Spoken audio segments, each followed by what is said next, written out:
আপনারা জানেন যে এসআইআর চলাকালীন বিচারকদের উপর মোথাবাড়িতে যে হামলার ঘটনা ঘটে, সেই হামলার ঘটনা তদন্ত 2 মাসের মধ্যে শেষ করতে হবে এমনই নির্দেশ দিয়েছে এনআইএ-কে সুপ্রিম কোর্ট। তদন্ত শেষ হলে চার্জশিট দিন নির্দেশ প্রধান বিচারপতির। মোথাবাড়িতে এসআইআর শুনানিতে বিচারকদের উপর হামলা, 2 মাসের মধ্যে তদন্ত শেষ করার নির্দেশ সুপ্রিম কোর্টের।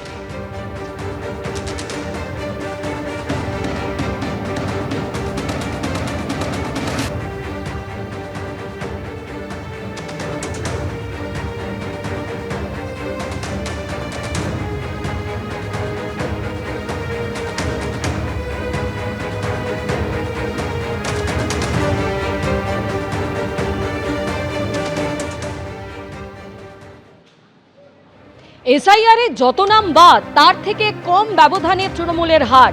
আজ এসআইআর নিয়ে মামলায় সুপ্রিম কোর্টে শুনানিতে এমনই দাবি করলেন কল্যাণ বন্দ্যোপাধ্যায়। 31টি এমন আসনে তৃণমূলের হার, ব্যবধান 500 থেকে 600। তৃণমূলের একজন প্রার্থী 850 ভোটে হেরেছেন। 5,500-এর মতো মামলা ট্রাইব্যুনালে বিচারাধীন। কি করতে হবে সেটা আপনি জানেন? প্রধান বিচারপতি সূর্যকান্ত তিনি প্রশ্ন করেন। অবসরপ্রাপ্ত বিচারপতি শিবজ্ঞানম ইস্তফা দিয়েছেন। প্রতি বছর এখানে নির্বাচন আছে, সওয়াল কল্যাণ বন্দ্যোপাধ্যায়।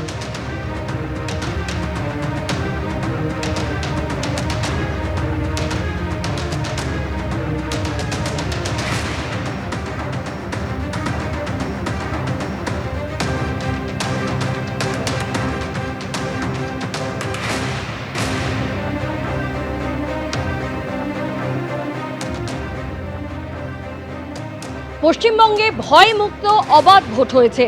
গোটা বিশ্ব আজ পশ্চিমবঙ্গের ভোট নিয়ে আলোচনা করছে। এই মন্ত্রিসভা সংবিধান প্রণেতার মূল মঞ্চের পথেই চলবে। মন্ত্রিসভার বৈঠকের পরে বার্তা মুখ্যমন্ত্রী শুভেন্দু অধিকারীর। পশ্চিমবাংলার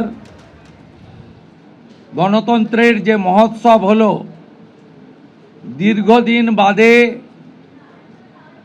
মৃত্যুহীন, ভয়মুক্ত, অবাধ নির্বাচন গোটা ভারতবর্ষ কেন গোটা পৃথিবীর মানুষ দেখল।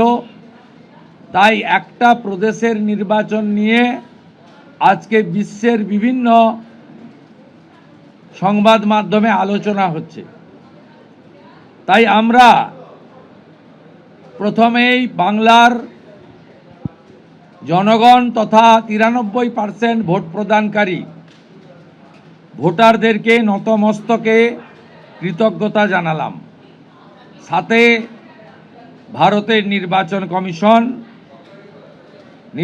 কমিশনের নিয়ন্ত্রণাধীন ভোট কর্মী, গণনা কর্মী, বাইরের রাজ্য থেকে আসা অবজারভার, কেন্দ্রীয় সুরক্ষা বল, রাজ্য পুলিশ, কলকাতা পুলিশ, নির্বাচনে প্রতিদ্বন্দ্বী রাজনৈতিক দল, প্রার্থী, প্রত্যক্ষ পরোক্ষভাবে এই এত বড় কর্মযজ্ঞে অংশগ্রহণকারী প্রত্যেকের প্রতি এই ক্যাবিনেট কৃতজ্ঞতা জ্ঞাপন করে।